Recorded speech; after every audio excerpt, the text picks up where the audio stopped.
Hello, everyone. It's a pleasure to be here with you. It's sometimes a good reminder to us who teach in the Extension School how dedicated the students are. I mean, it's certainly a reason why I taught at Extension for a long, long time, is I really love you all. I think you are, in fact, you are in some ways the best antidote to some of the problems we're facing with generative AI. It was interesting sort of eavesdropping on the end of the meeting and hearing everything you're doing and all the research you want to be working on and all the ways you want to be connecting with each other. And all of that is really an antidote to the kind of virtual fakery and problems that we've got, the larger kinds of problems we have with generative AI. I bet you all have opinions about this yourself, and I hope that you will express some of them as we're talking today, either in the chat or maybe throughout. I'm going to give you a few writing prompts, very quick ones, to spark some ideas. And I might want to, if we have time, I'll ask for a little bit of input from you. Just to hear your voice, of course. I want to hear your voices.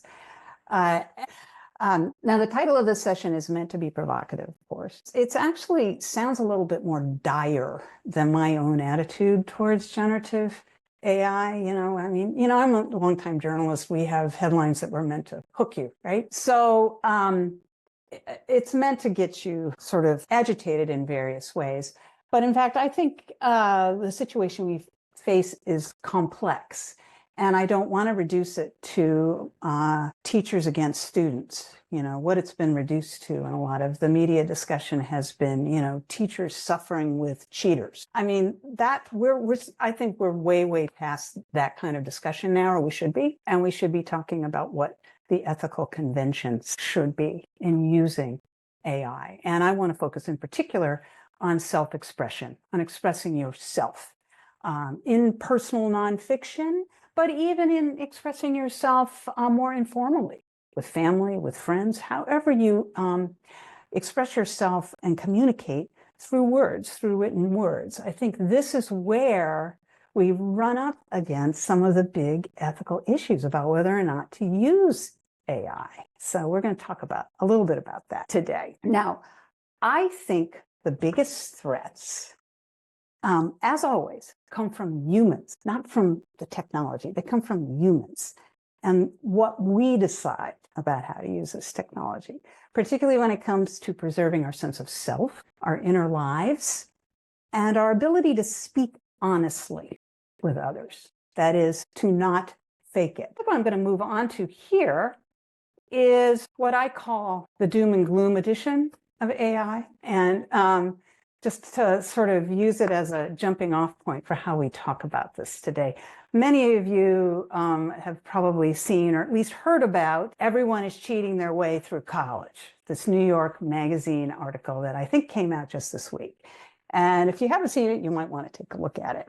But it's kind of been all over social media. Many people got in touch with me about it, and I've been trying to avoid a lot of media, actually.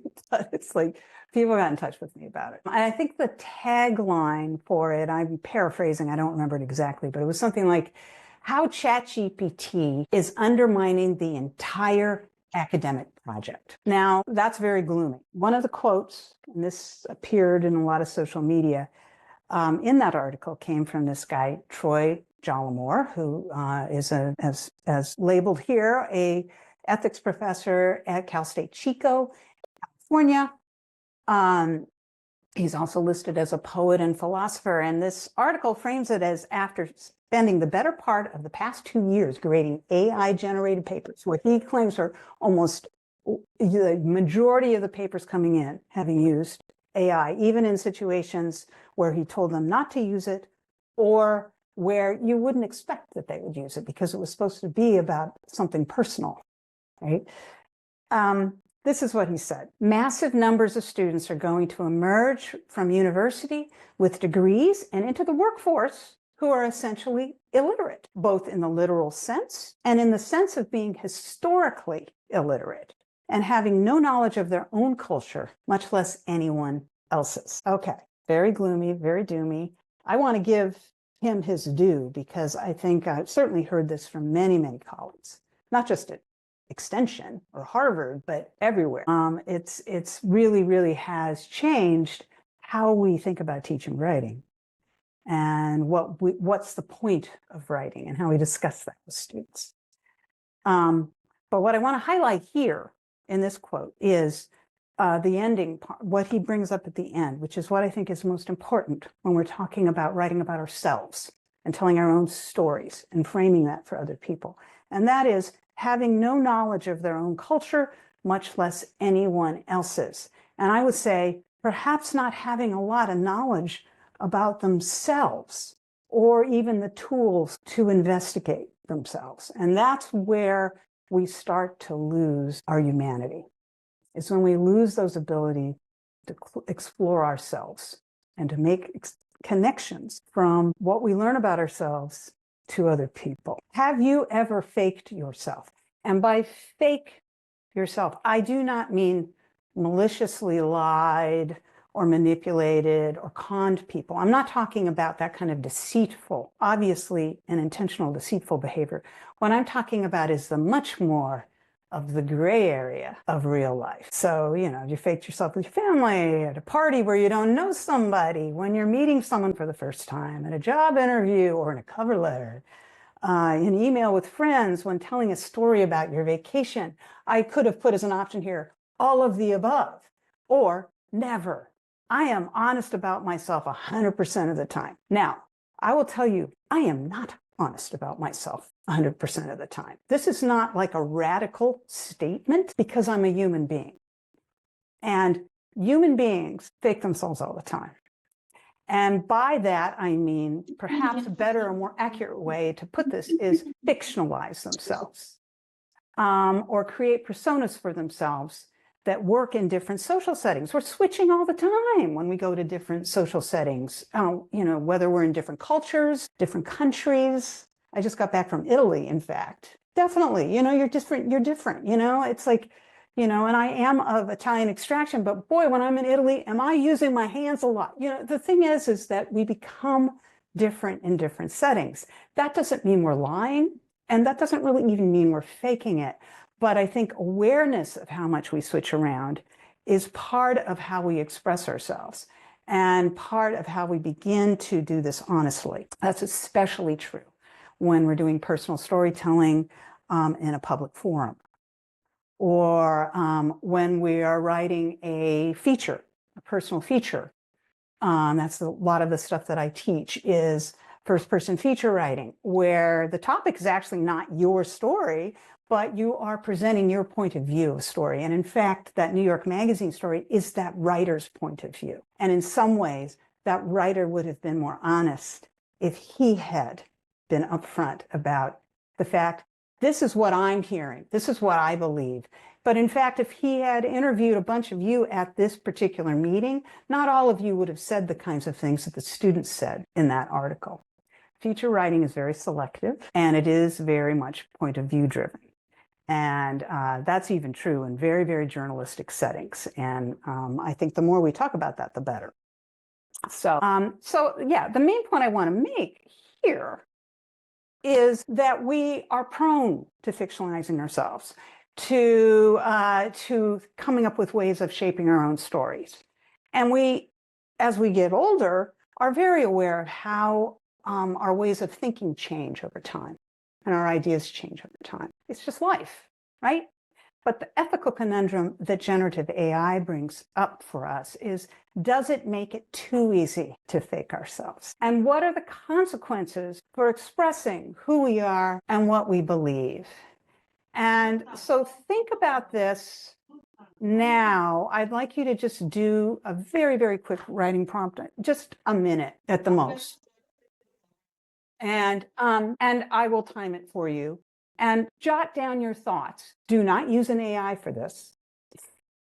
Jot down your thoughts for what makes you trust personal voice. Just jot it down, and start right now. I'm timing you now. And then maybe we'll talk a little bit about it. Okay, that's good. Is anybody willing to share some of their thoughts about this? Yeah, Cody. So I wrote, when I read personal voice, and I know it comes from a human, it is the lived experience that I trust, even if I don't agree with the topic or the message. It's that life, that lived experience that I connect with. I like it. Kim. So I just have a list of words, but it's credibility, talents, kindness, tangibilities, intelligence, courage, beauty, dependabilities, consistencies, presence, intelligence. I say intelligence. Um, and yeah, that's all I have right now. That's all. No, that's good. That's Yeah. good. And I particularly like it. You have kindness. Kindness is that's a nice thing to have there. Danielle. Yeah, I think for me, it's if it feels authentic. So it's not too self-aggrandizing. It allows for flaws and a more realistic version of the author. It's when they never seem to have made a wrong move or done anything that they shouldn't, that I start to mistrust what I'm reading. So that authenticity.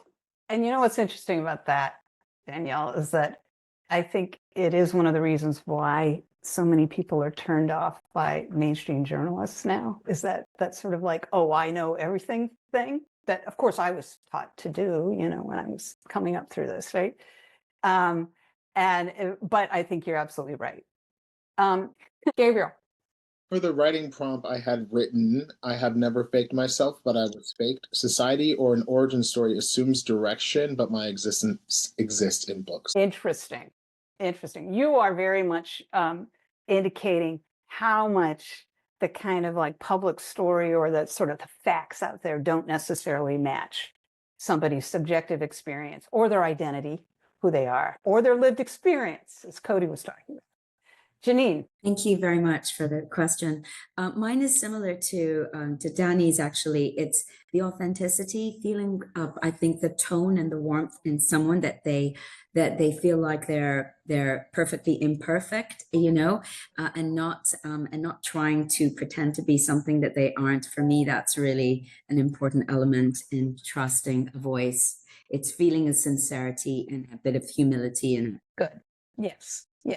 Tim, let's close with you and then we'll. Yeah, probably thought, how can I differentiate it to like an AI voice, right?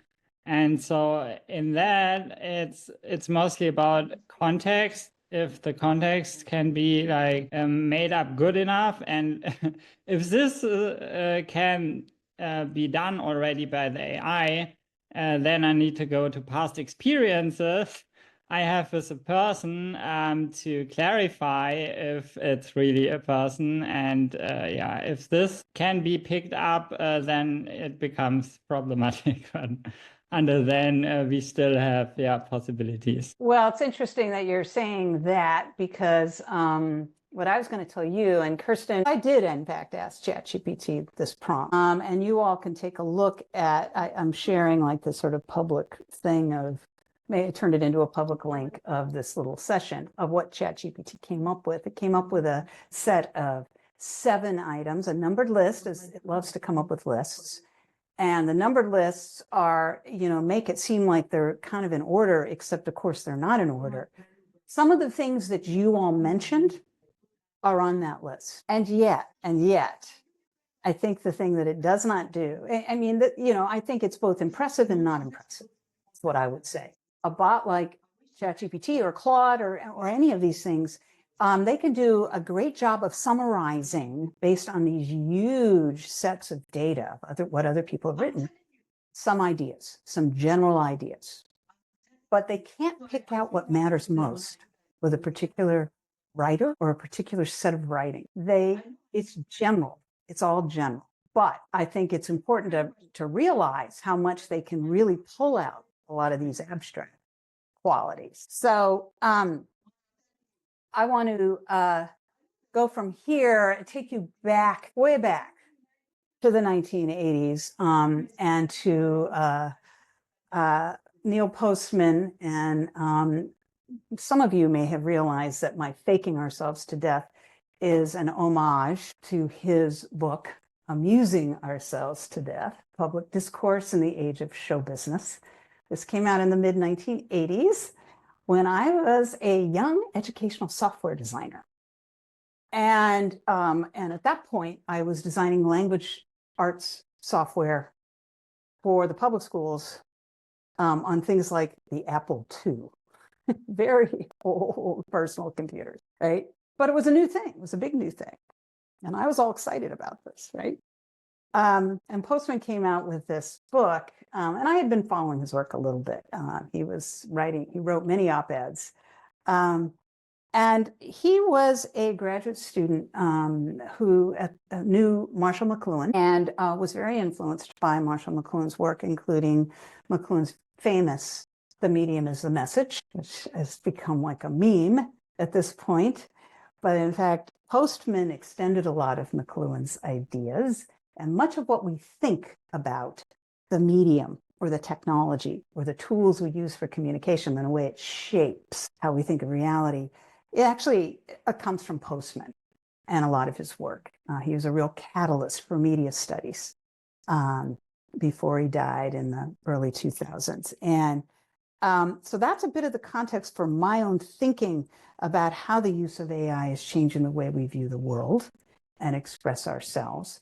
It's not necessarily terrible. Postman himself said that if we understand the pros and cons of a new technology, we can learn how to use it. And it's not like the other technologies go away. But as he says here, and what he extended McLuhan's medium is the message to the medium is the metaphor.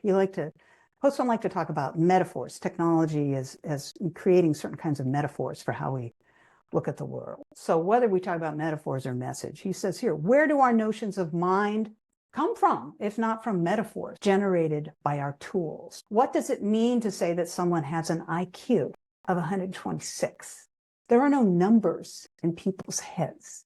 And what he's getting at there is when we start to quantify things, as mechanical clocks quantified time and really changed the way people viewed their connection to time and chronology and the land, really, to the natural landscape. These things really are powerful in how they frame the way we look at the world. So I'm just going to briefly go through what he identified as different media ages, beginning with what he called the age of exposition or the age of typography with the advent of the printing press. So we're going back to another incredibly major technology change, and that increased literacy, and books suddenly were available everywhere. Books and various kinds of pamphlets were suddenly available everywhere, everyone, and so it really made a change in social institutions and everything else.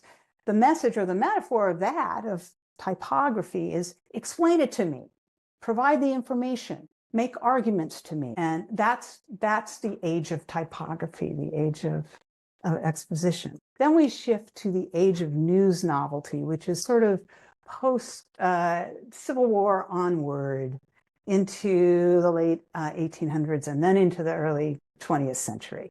And this is where we get the telegraph and the telegraph's ability to transmit news events all over the place, all over the country, all over the world, very quickly in a way that it was not possible before. And we get this to this idea of national news, where before it was quite local. And the message becomes, surprise me. Suddenly we have breaking news and we want to know, what's the breaking news? What's the headline? This was something that didn't really exist, a few hundred years ago. All of a sudden, we're, all hanging on breaking news. Okay, then that moves into what he called the age of show business, and that's television as the major technology he was focusing on. And the message being, entertain me. So whatever the information is, entertain me. Surprise me is a part of that. All these things are linked, of course. And he wasn't saying that, TV is now, there's no more books. There were plenty of books. These things still existed. But there is this sort of progression in how people start to frame the way they're viewing the world. So now let's take a look at the digital ages. This is me extending it beyond Postman's time to how we talk about reality. And what I would say is there's the age of virtual communication. And this is, the internet, the World Wide Web, and social media as it keeps changing and growing. And I think the message is like me. And I think the the thing that's important to add to that is like me and I'll like you. And so all of this suddenly becomes transactional in a way that it wasn't quite before, or the way it wasn't quite upfront before. Then we get to the age of artificial intelligence, chatbots, GPT agents, it's like that. And I think you could call this a lot of things: the age of persuasion, the age of reaction, the age of passivity, the age of human irrelevance. But the disturbing message or metaphor that I see coming out of this, unless we all think about this a little differently, is replace me, or I am replaceable. Right? So I think this leads to a series of key questions that are particular to thinking about how you write and how you express yourself. And they are: is it dishonest to ask a chatbot to write in your first person voice, in that I voice? Kim raised his hand. I'm not sure what that means. What makes a personal voice sound authentic? And a number of you mentioned authenticity, but what makes it authentic? And if you don't tell readers you've used an AI to write, is that unethical? And we're facing that right now, very much, as we think about this. My feeling is that I think we should be talking about these questions very openly in classrooms and in public forums. We should really be talking about this and figuring it out together, and not just allowing the tech executives to run roughshod over what we're doing right now, but we should be figuring this out. So this brings me to my next writing prompt. And again, I'm just going to keep this very, very short, a minute. In this case, think about what makes your personal voice trustworthy and distinctive. And again, don't use an AI for this. It may seem like it goes without saying in a session like this, but no, it doesn't, not anymore. So what makes your personal voice trustworthy and distinctive? You have a minute, and then we'll chat a little bit about it. Certainly not looking for anything polished here, but I would be interested in hearing from any of you who have thoughts about this. What makes your personal voice trustworthy? Tim. I would say the biggest difference actually is the voice. So I can speak like that and still have the same message, but if I speak more clearly and then it's different. That's for me where you can have a big change in trustworthiness as well. I agree. I think it is the voice, and I think it is one of the things you do when you're learning to write and becoming a better writer is to figure out how you clarify that voice, how you break it down. Gabriel. It's research. So before I was saying that my existence is in books, my voice is researched. Mm-hmm. But is it also based on, I mean, the research is part of the research is research you're doing and your life, right? It's you know, it's like you're reporting on your own life. Am I right about that or wrong? I might be wrong. I think it's a complication. It's a bit of other people writing about my family and me reading about my family and me knowing my family and then drawing my own personalized conclusions based off of the arguments. Yeah, got it. I mean, I think that's right. It's that being able to distinguish between what you think and what others think is really important here. Cody. I wrote down, my lived experience comes through in my poetic and human language. I write like I speak. People who read my books say it was like they could hear me reading it to them. So I guess it's my personality that comes through in the writing. Yeah, it's an interesting thing, isn't it? I think there, you know, especially for poets and for those who are really attuned to the music of language or the sound of language, it is about the embodied voice. It is about somehow or other transferring that into the words. Again, this is something that a bot can't do. And yet, if chatbots become conscious, and it's possible they might, we might not be that far away from that, with however we define consciousness, I still don't think they're going to be able to embody a voice. They don't have that. You know, they don't have the sense of the voice coming through a body and the physical connection to the world. So yeah, some of it is about that. Kim. Yeah, I just want to echo what Tony said about, writing, like crystallizing your own voice. I actually read his memoir, Light Seeker Magazine and Pocketbooks, which I highly recommend. I think a lot of the tangible qualities of a voice is coming through your own experience and your own, synchronicity, your idiosyncrasies, flow, style, pacings. Like Donna Tartt, I'm a big fan of Donna Tartt. And when I read something like a passage from her, right, I immediately know, oh my God, that's Donna Tartt. Everything is perfectly crystallized, like not a single word left out, very precise, very concise. So I think everyone have their own voice, their own consciousness, in the way they put their own self into, their words. So that, as writers and as a reader, I think we do know, using our own intuitions, because we are, one of my professors said is we are one, so we all know who we are, we all know each other. And I think that does shine through, through your presence, through your touch, through your voice, through your own pace, the way you time things, and pacing, is a big element to a voice. Yeah. I mean, you have brought up a lot of things that I do think are part of it. And it's interesting that you brought up pacing because that is, again, something that a bot can't do. And that I would say from the writer's perspective, pacing is also about how you figure out the way a story is structured and what a reader needs to know at different points. And that means that you're thinking about your audience and how it's going to land with your audience.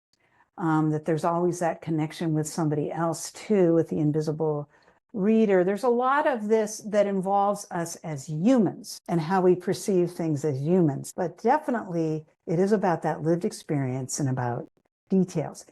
It would be possible to do a customized AI bot who like trains on all your voice, and then it would be the same, right? But like that would need to be forbidden to do it. Well, would it? It is possible. I mean, I have done a lot of experiments with AI in putting in my own voice. And in fact, I have some things, if any of you are interested in trying out some experiments where to build on your own work and your own writing with AI. I'm testing a lot of things, but I think just putting stuff into a bot and then saying, hey, write an opinion piece about this, based on what I think, doesn't work. Because first of all, there's a journalism aspect to this of, you're not going back to the past in that way. It's like, ideas kind of move forward in time, and my sensibility about them moves forward in time, and the research and the reporting I'm doing moves forward in time. So it really can't keep up with that, but also it's off in some interesting ways. And I think one of the things that we're going to be doing more and more of, and that you will probably be experiencing more and more of in classrooms, especially ones that involve writing, is a lot of examining what an AI produces and what about it works and what about it doesn't work, and really looking a lot more at story structure, at pacing, at things like that, and getting what we would call metacognitive. And you may have already heard a lot about metacognition at this point. This is an education term that is suddenly really important because it's the way that writing instructors now have to approach writing assignments. You don't just assign an essay and say, hey, turn it in, and then I'm going to grade it. I mean, it doesn't work anymore. So you have to get students to think about how they are writing and to explain how they are writing and what they did, and perhaps what the AI did, and whether what the AI did is effective. So yeah, it doesn't quite work. Where it works, and what journalists are doing a lot of is, you put your research notes in, you put your notes in, especially if you're doing a long investigative piece or something, you put all your notes into something like Claude. And then, boy, it can really help you organize and pull out things and say, hey, can you give me that quote from, quickly. That's the kind of stuff it does really help with. There are some other things it helps with too. But when it comes to actually voicing yourself, and I don't think we should be settling for mediocre voicing of people or fake people. I think we should be wanting voices to be human and to be authentic. So I'm going to summarize a few things here. I'm going to do this quickly just because of time. But I want to talk about why first person and why I think doing personal writing or writing a first draft in the first person voice, if you're doing a paper, any kind of nonfiction, is effective and one way to start really pushing yourself if you're tempted to use AI on a research topic. And it's because the writer establishes a clear point of view. Now, AIs can do this. You can get an AI to fake this. You know, you can, I mean, obviously, if you want to, you can fake a personal voice very easily. But this is what I mean about all of us talking and coming up with ethical conventions and guardrails for how we use this stuff. So, and I think using the first person can move you a little bit closer, even if you switch your stuff back into the third person voice later. So the writer establishes a clear point of view. The writer reveals why they care, and the writer doesn't hide their subjectivity. This is something that has changed over the decades that I have been a journalist. I started out in alternative media, which in the way back days was not the alt-right media. It was, you know, things like the Village Voice and stuff like that, right? The Women's Review books, things like that. And so it was radical at that time to use the first person voice. You were not supposed to talk about yourself in any kind of journalistic writing. And so it was a radical thing then. It is no longer a radical thing. And in fact, I think it is something that many readers and you all were talking about, you know, sincerity, authenticity, when, you know, not wanting somebody to pretend they know more than they do.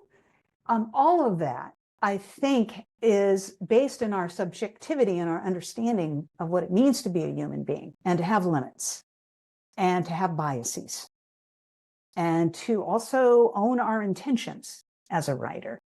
I think you need all this in order to link your own personal experience, the things you really care about, with universal themes. I think it's really difficult to do that, and a chatbot really has a tough time with that last one. The other stuff can kind of be faked, but the last one, that's about context. And again, it goes back to lived experience, to the research you have done yourself, to the life you have lived, to the individual life you have lived, and then casting your mind out there and your heart out there to others, to think about how others might respond or others might care. And the very best professional writers, personal essayists, feature writers, very best journalists, various memoir writers, poets, that's what they're all doing. That's what they're doing. And again, I think this is a very human creative project. So that's why the first person, I think, is something now to own, and it's something that we now need to push forward with in academia. And academia, for the longest time, you all have probably been shoved through having to do academic papers and paper writing. Well, a lot of the rules are being tossed out right now, and some of those rules, it's okay to toss some of those rules out.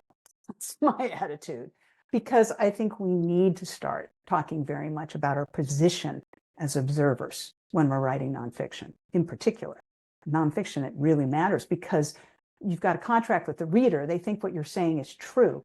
And yet, if you have real biases in the way you're observing something, you're not really telling the truth. You're not. You're just providing your own opinion about something. So I think that's why this matters so much right now, and is a very live thing that you'll be all dealing with in your own writing and in classrooms, I think. All right, then why human? And a number of you mentioned the importance of specificity, specific details, lived experience. Vivid details pin a description to reality. They really are crucial for good writing. And this is the thing that bots don't do very well, or they don't do it in a way that makes sense. This is a thing where it oftentimes feels the least authentic. It has to do with vivid details. Vague generalities undercut your credibility. It's one of the problems with that omniscient voice, with the abstractions and the sort of omniscient expertise. It's talking in generalities rather than the specific lived experience of being human. The details you choose establish your point of view. And I repeat this over and over in my classes because voice is definitely about a lot of things. It's about the sound of your voice, the voice you hear in your head, the way you experience the world, the way you talk to other people in different settings. It's all of those things, but it's also about what you choose to observe, what you pick, and what you present to readers. The details you choose and present to readers is what gives you a point of view. And the more vivid they are, the better. So with that in mind, I'm going to give you all one more little writing thing to take away with you. I'd like you now to spend a minute. It's what I call these things 1 minute essays. They're not really essays, though. They're just write fast, write anything you want, but describe your day and do it as vividly as possible.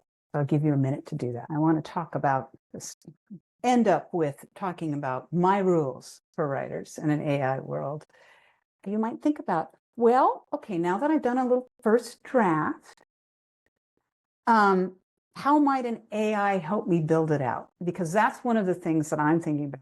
My very first rule is that you should write your own first drafts. Don't have the AI do it. This is where it all slides into, if you just take a prompt for an essay and stick it into it, and then it comes out and then you edit it a little bit. It's already anchored your thinking in a way that takes it in a oftentimes very conventional direction. So write your own first drafts, be messy. You don't have to show the first draft to anybody. I mean, one of the things that I'm always pushing students in my class to do, and I have them doing a lot of messy notes and things, is to be messy. It's to let yourself be messy and not worry about it all looking perfect. It doesn't have to. Other rules here are cultivate self-awareness, identify your biases and intentions, both yourself and with readers, with the people you're writing for, whoever you identify as an audience. Some of you I heard we're talking about doing a podcast. It's really important to make that clear. Podcasts in particular are voice-driven. Maintain privacy. I could say a lot more about this in the world we're in, but don't make everything you write public. Have some safe spaces where you can be vulnerable and you say anything you want and nobody else sees it. Don't, just keep that for yourself, that little space inside yourself. Research all your sources. Again, I could say a lot more. I didn't talk a lot about one of the biggest issues with AI, which is hallucinations and the problems with attribution of sources. That is giant and huge. And in any class, you're going to be dealing with that now. In my classes, I deal a lot with that. It's one of the ways that if you do generate some things with AI, and I use examples of that, I can show how problematic the source links and attribution are. So research all your sources. Know where your ideas come from. Use your own eye. Don't let a chatbot hijack your voice for all the reasons I've been talking about here. Curate your own world. Take responsibility for your influences. This is hard. We're all, living in a place where you use Spotify and it comes up with our personal tastes and you've got an AI DJ and it does all this kind of stuff, right? And it oftentimes does a good job and brings you music that you want to listen to. Other kinds of platforms where they are, AI is choosing what to show you, basically. But the thing is then you only stay in the same bubble. You're not reaching out. The world's a great big place. And one of the things that really distinguishes journalists in particular, but also all really good writers, is curiosity. Curiosity about people, about places, about music, about culture, anything that's different from you. So that's why I think curate your own world. Go out there and find it. Find peer readers. This is important for anybody who really is working as a writer. And I'm not talking about teachers here. Teachers can be problematic and stress-inducing for writers. I'm talking about peer readers who you trust, who will be honest with you and are human. They aren't just AI mentor bots or coaches. That can be helpful, and I've seen it be helpful for writers in certain contexts. But what's most helpful is comments from actual human peers that you form something of a community with and you have that kind of emotional bond with. I think it really makes a difference. And then be honest about AI. Let readers know when you used a bot. Now, as we move forward here, we are going to have conventions about when basically everybody knows, yeah, that administrative thing that came from, Harvard Extension or what, they generated that with an AI, right? Or they did this, or they did that. It's going to be obvious, and we aren't going to have a disclaimer on everything. But right now, there's a lot of confusion about this. And I think because of the ethical implications here, we need to be honest. We need to be honest about when we use it. Because I've dealt with far too many students or situations where people, if I pin it on them and they do admit it, they're embarrassed. I'm like, wait a minute, that's a problem. We need to kind of figure out when is it okay to use it and when is it not. And I think, that's something that over the next years, educational institutions are going to have to get better, being clear about what the rules are. I mean, that is certainly true. But I think that it's a larger problem than that. It's a larger social problem than that. And so I think it's important to be honest about the use of AI. And I encourage people to do that. All right. That's it for me. This is how you can contact me. If any of you do want to send me your description of a day, please do. I'd be happy to then send you a little exercise I have for building it out with AI and thinking about what AI does with that. Kirsten and I are at some point going to launch a survey that we've been putting together. So if any of you would like to be part of that survey, it's very anecdotal. It's not a formal research study. But we are looking to get student and writerly ideas about the use of AI and self-expression. And I may, in fact, put together a few focus groups this summer to test out a few lessons that use writing and AI. So please feel free to get in touch with me. Here's all this contact information. And yeah, Gabriel. So I had a question because I'm not super old, but I'm old enough to have used SparkNotes when I was in high school. I think a lot of people, when they use ChatGPT, I've never used it. I don't even know how to use it. But I think a lot of people have an idea that that's a type of SparkNotes, like a high school SparkNotes, when they're in these college settings. It's just really difficult with like Facebook, Instagram, and like the use of media and social media to maintain sense of self. Because I've noticed that somebody will commit a crime in a big organization and then go straight to media and say, oh, this is a PR nightmare. And they'll start putting out these like positive informations about their company.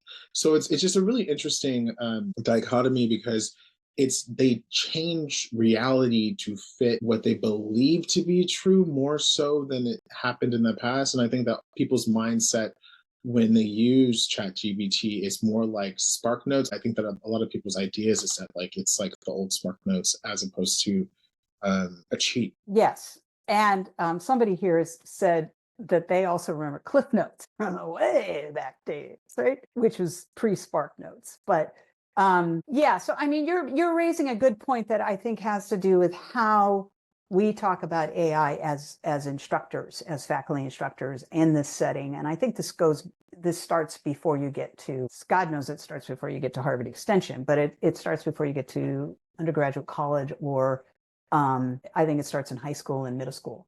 How do we talk about this? And what is AI and how does it work? I've seen a lot of this starting up out there, especially in the public schools, is coming up with AI literacy courses. The danger for me in that is that it all suddenly, we get to learn how to do good prompts and what it does, and it does all this stuff. It doesn't necessarily teach anybody how to write. And, I mean, one of the huge ironies for writing instructors is that writing instruction in the public schools has been lousy for at least a couple of decades. Terrible. The sort of focus on the 5-paragraph essay and all this kind of stuff. Anybody I know who came up through ed school or, was as a progressive writing instructor always thought that was lousy. And now it's clear why it's lousy. Because ChatGPT can write a 5-paragraph essay. Yeah, a little more that I wanted to add to that, because I studied at conservatory. So I went to Northwestern and I went to Manhattan School of Music Conservatory. So there's this analyzation of like musical texts. And like, for example, on your older slides, there's like, you were talking about exposition. So there's like exposition, development, and then recapitulation. So it's really hard for a computer to write a symphony. And when you study very deeply that writing style, it can translate into like English composition. And I also go to Yale, so I was taking at the Yale Bible study. I was doing the Book of Acts. They talk about Stephen being illiterate. I think that's kind of the prayer of like the trespassing prayer, where like they don't really know what they're doing. And I think that what's really happening, especially with all this like debt that comes through when it comes to like education, is that people don't really know what they're doing. And I think that sometimes people need to step outside of, I just want to go to like Chico State to have a party, right? Because people say that Chico State's a party school in California. It was a party school. It was funny to me when I saw that this guy's from Chico State.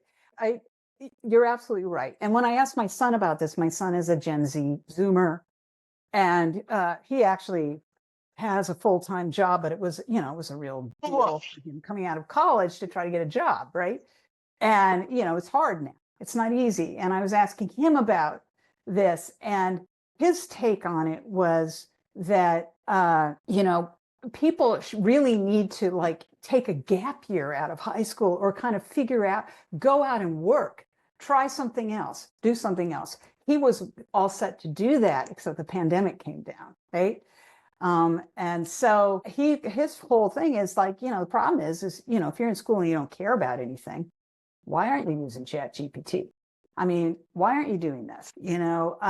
And I think for anybody who is wondering about this and hasn't used much generative AI, you might take a look at that New York Magazine article. Just take a look at it and see what people said there. Some of the students said there about how they were using it. There was one thing that I saw, it's sort of out there, that was in social media, my son had even heard about. He said, "Oh yeah, I've heard about that New York article." He said, where a woman was kind of saying, "Oh yeah, I use ChatGPT for everything. I just don't have time to do it. I'm on TikTok so much, it hurts my eyes." I'm like, okay, there's a larger problem here, right? And you are right to identify that it's not just about AI. It's about digital media, social media, the way we handle PR now, the way news events are handled. How do you believe anything out there? Hard.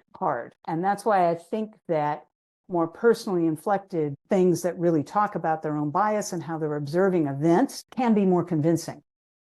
This goes back to what you were saying before about identity. Like, how do you know who you are when there's these constant constitutional challenges to a document that has already been in existence? A lot of my research has to do with like media and legal law provision of the U.S. Constitution. So this is partially a lot of my like research topic. Right. So it's really hard, because how do you define what America is when you have social media and you have an idea of directed democracy that doesn't exist, but then you also have the Arab Spring. So we have like these newcomers, right, into this idea of democracy, and the idea of democracy doesn't exist in the way that they believe it does. And then there's like computers. We can just keep saying stuff and voting on things, but those things aren't constitutionally sound. But then there's also legal provisions too. Right. And then we have, of course, Just political situation very, very much in flux. Kirsten, you have your hand up. Yep. Well, I wanted to ask you just a question to end kind of on a positive note, because obviously, having spent 2 semesters working on this with you, I know a host of negative research that we came up with about this topic, particularly more recently about how giving over thinking to generative AI, and then your speaking voice even as well. But I just wondered, is there any hope, any hopeful research or thoughts you could leave us with that has been the result of, doesn't have to involve me, but your work on this topic? I think there's hope. I mean, and some of this has to do with changing the curriculum in ways that I think it needed to change a long time ago. I also think that some of what Gabriel is talking about, some of the rest of you were talking about, in terms of how we take in information and perspective, it's really hard to resist changes in the public record or, history being erased if you don't question what's happening. And so I think that there is a way that you can use AI to interrogate some of the messages that are out there. I also think in terms of teaching writing, I feel like there are ways to use it to really, really point up what are very standard story formulas, why most professional writers break those formulas, what doesn't work. I mean, I've done this with the inverted pyramid news story as an example in some of my classes, because AI has this incredible tendency to always close off with a big bow tie at the end. And, and it's exactly the thing when I'm grading somebody's paper, I'm commenting, it's like, get rid of that last paragraph. Life is not tied up with a bow, anything that you're actually out there observing, it's not tied up with a bow. And AI just can't seem to help itself. And so that's one of the most obvious things that can be demonstrated, but there are other ways that you can break down story formulas that students themselves can examine their own work if they filter it through AI. And I think one of the most positive things to come out of it in some of the research that I know of going on that educators are doing have to do with coming up with AI mentors that prompt you to put in your own writing in response to things. And then it helps you generate your own writing and your own thoughts, and it pushes you. I think that that's not a bad way to roll, and that it actually could be helpful to many who, writing is hard. Many people struggle with it. But one of the reasons that we want people to learn how to write is to learn how to think, and also to learn how to feel. That's the thing that I think really needs to be underlined here. It's to learn how to feel and to think together. So and a bot, it has no passions. It's not in the world, right? It's obvious. That part is obvious. So that's it. It can really be a springboard for talking about what is authenticity. How do we connect with other human beings? I think it's like any tool. You can figure out ways to use it that are really helpful to students. Tim. Yeah, if we make it good, we can actually bring a whole lot in the world, a lot of people who don't have access to education.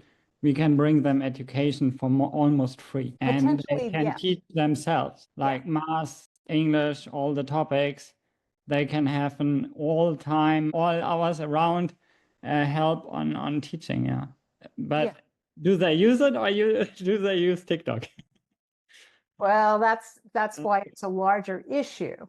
And it's really hard to disentangle education, and learning how to write and to read and all that. It's hard to disentangle that from the rest of the world and what's going on. So I say you bring it together, you make it part of the work you're doing, and always think about, well, what do I think about this? And what are my questions? That's what I want students to do. That's what I want writers to do, is always asking questions. So yes, if you have AI mentors that get students to question and really can present a curriculum, there's great potential there for literacy. There is. Yes, Cody.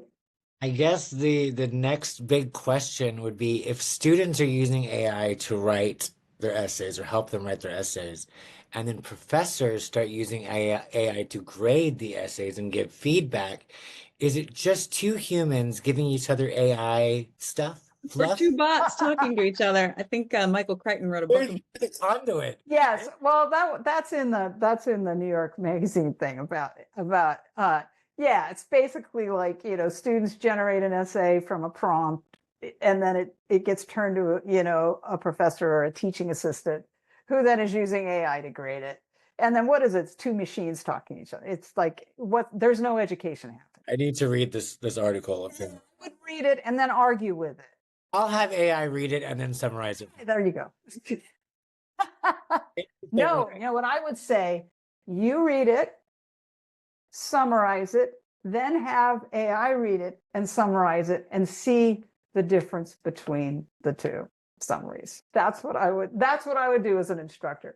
But the thing is, yes, that's the danger. And that's where you get into sort of the real world and the sort of problems in academia with who's on the line now that's supposed to like stop people from using AI. Really poorly paid, adjunct professors and people. What's their motivation? They've got 100 students in a class. It's really tempting to use AI. I am not allowed to in my program. I'm teaching, small writing workshops. I have taught larger workshops with teaching assistants, and it would have been enormously tempting if we were teaching at that time if AI were available to have AI just do the grading. I think that's not good. It's not good. It isn't good. But that's what I mean about we need to discuss these ethical issues up front and what we expect of each other, what teachers and students expect of each other. Right? So I think it's much, much better to air this publicly than to just kind of slog along the way everybody's been slogging along, I think a lot of the feedback that I'm receiving from you, I think, teaching of music composition is really hitting the points of like becoming a good writer. So maybe it'd be good for just people to have like a small introductory, even within a writing class, about composition, because it's like you're hitting the points of like mood, like you have tone, you have voice. And I think a lot of people don't have that. So it's easy to rely on ChatGPT. I agree. And I think that's one of the problems for a lot of the sort of handwriting programs. I think it's why in writing classes I do, sort of like we start with some basics. I want people to write personally. I want them to not constrain themselves, but like try to like keep it nice and short and simple, and just think about things like audience.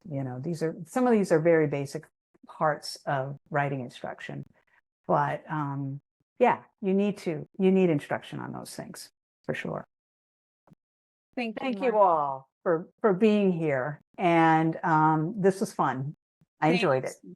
Yes, thank you for spending time with us and helping us close out our final Professor Spotlight of the year. On such a collective note, I knew the conversation would be very timely from experience. Okay. Couldn't have ended the series on a more profound note on self-expression and human interaction. So important not to give up.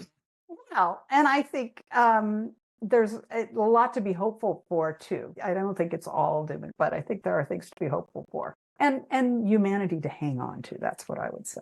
So, all right. Thank you Take care, so much, everybody. Martha. Have a wonderful weekend. We appreciate you. Thank you, everyone, for coming. Thank you so much.